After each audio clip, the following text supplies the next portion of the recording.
नमस्कार साथियों, मैं हूं आपका दोस्त भानु भार्गव। आप देख रहे हैं जीके विद भानु जरा। साथियों, जैसे कि एरिया एजुकेशन ऑफिसर से संबंधित बड़ी अपडेट निकल करके आ रही है। साथियों, जैसे कि यहाँ पर हम बता देना चाह रहे हैं कि एरिया एजुकेशन का दायित्व बढ़ गया है और उसी के साथ जिम्मेदारियां भी जैसे कि बढ़ गई है। लेकिन देखा जाए तो एरिया एजुकेशन ऑफिसर्स की नियुक्तियां जन शिक्षा केंद्र वाइज नियुक्त किए गए हैं।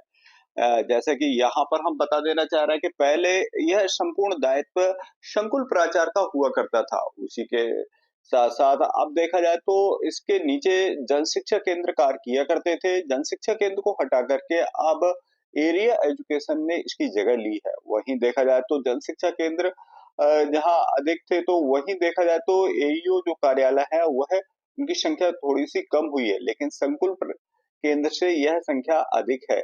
यह देखा गया है कि 40 से लेकर के 50 स्कूल पर एक एरिया एजुकेशन कार्यालय बनाया गया है।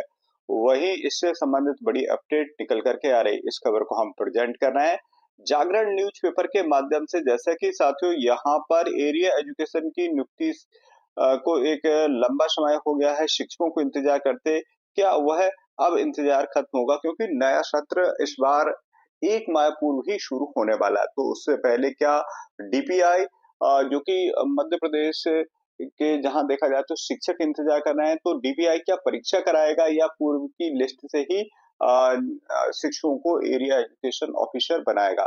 जहां तक अपडेट निकल करके आ रही है कि जो एरिया एजुकेशन ऑफिसर है उसकी नई परीक्षा होगी। तो क्या एरिया एजुकेशन ऑफिसर की परीक्षा होगी? लेकिन यहाँ पर एक बात और निकल करके आ रही है कि डीपीसी की परीक्षा हुई थी, उसकी भी अभी नियुक्तियां नहीं हो पाई हैं। तो फिर क्या एरिया एजुकेशन के ऑफिसर की भी या साथ में ही यह नियुक्तियां होंगी, या फिर अभी लंबा समय खिंचेगा? चलिए अपडेट देखते हैं जागरण न्यूज़पेपर के माध्यम से। अ, आखिरकार 25 साल लंबे अंतराल के बाद शिक्षा के क्षेत्र में जन शिक्षा केंद्र और संकुल की व्यवस्था समाप्त करके एरिया एजुकेशन की व्यवस्था लागू कर दी गई है। हालांकि एयू की नियुक्ति अभी तक नहीं हो पाई है। नियुक्ति किंतु व्यवस्था शिक्षा और जनजातीय कार्य विभाग में लागू हो गई है।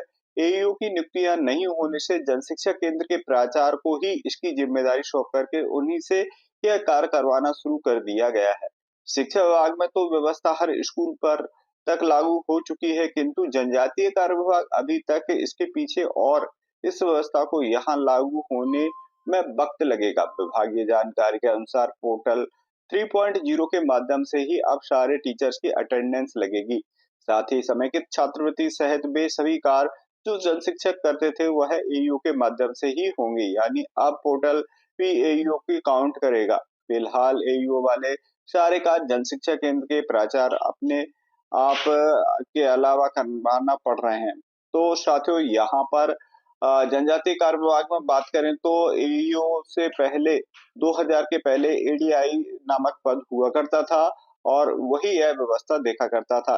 तो अभी बात यहाँ पर यह बड़ी निकल करके आ रही है कि एईओ की नियुक्तियां नहीं हुई है, लेकिन कार्य सौंप दिए गए हैं और जन शिक्षा केंद्र प्रभारी को ही एईओ बनाया गया है। यानी नए जो एईओ कार्यालय बनाए गए हैं वो मोस्टली जन शिक्षा केंद्र स्तर पर बनाए गए हैं।